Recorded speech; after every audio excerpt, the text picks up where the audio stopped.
Hey there everybody, I'm Radical Dreamer and welcome to Radical's Dreams. Today I'm going to review for you the highly anticipated PSP title, Kingdom Hearts: Birth by Sleep. Set around a decade before the first Kingdom Hearts, Birth by Sleep has you visit 13 worlds, 8 of which are new, including several classic Disney worlds never before seen in a Kingdom Hearts game. Of the 5 returning worlds, only 2 even include areas from the previous incarnations, making this game a wholly new experience. Kingdom Hearts: Birth by Sleep is the story of 3 apprentice Keyblade masters, Ventus, Terra, and Aqua. When Terra is ordered to go from world to world, hunting his missing master, Ventus follows his friend, hoping to aid him. Aqua is then ordered to follow and retrieve Ventus, while secretly making sure that Terra hasn't given into the great darkness within him.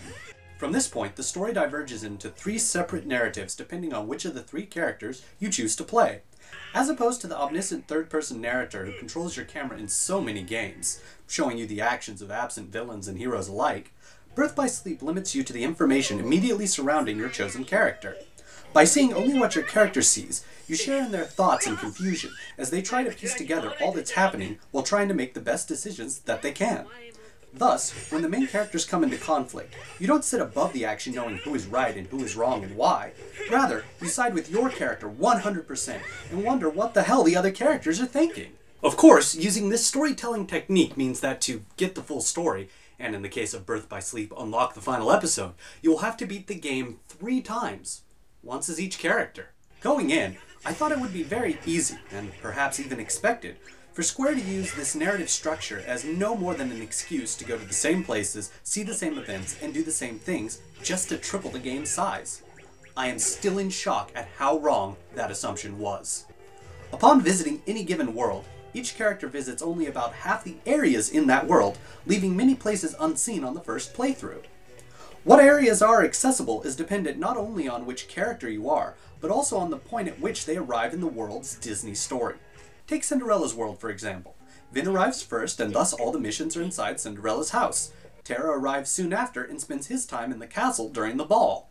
Finally, finishing out the story, Aqua goes from the castle to the house, helping hunt for the mysterious girl who left her shoe at the ball. Even the rare events where all 3 characters are present are subtly different because of who the camera focuses on.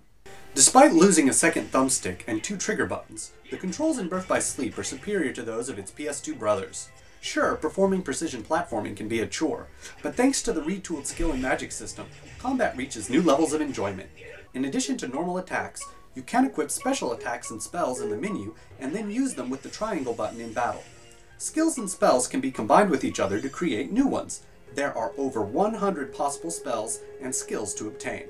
However, should you find yourself ill-equipped to deal with a certain foe, you can always de-link with one of the characters you have befriended and gain access to their skills, magic, and finishing moves. Speaking of finishing moves, above the battle menu is the command bar which fills as you attack your opponents. When it's full, your normal attack changes into a powerful finishing move, and then the bar resets. However, about a fourth of the time, instead of performing a finishing move, your character will change style.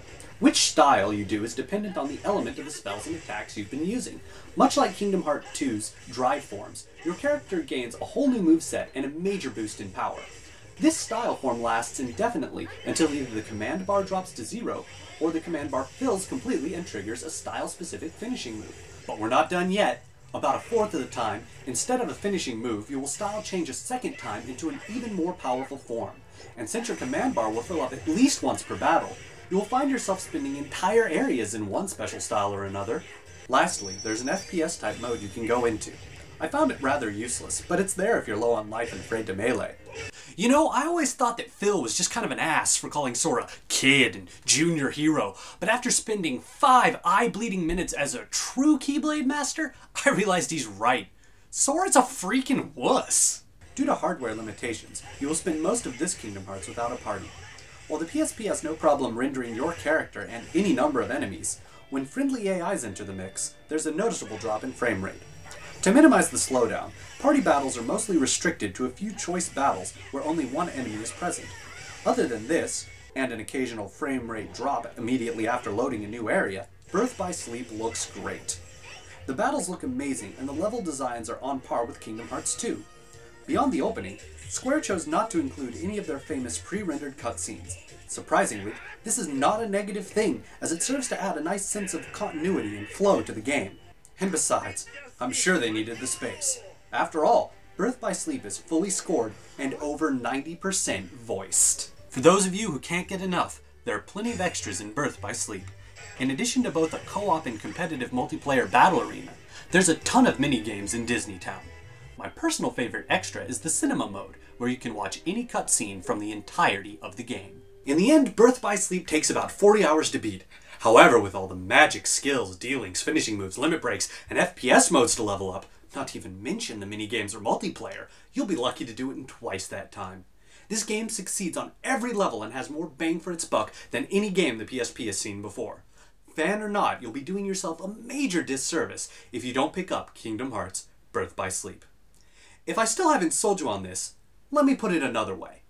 Birth by Sleep has 3 fully voiced scenes with Scrooge McDuck and several more, plus mini-games, with Huey, Dewey, and Louie. My god, if this game had cameos by Launchpad and Gizmoduck, I don't think I'd ever play anything else. You know what? On second thought, screw Kingdom Hearts.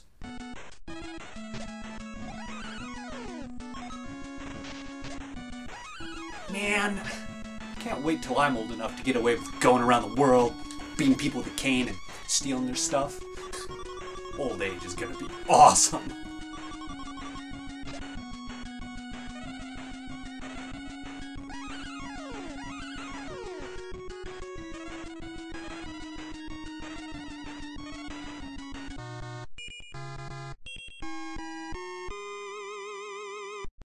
Theorizing that one could travel to parallel worlds, Mickey Mouse stepped into the quantum leap accelerator and vanished. He woke to find himself trapped in a strange world, surrounded by faces unlike his own, and driven by an unknown force to change each world for the better.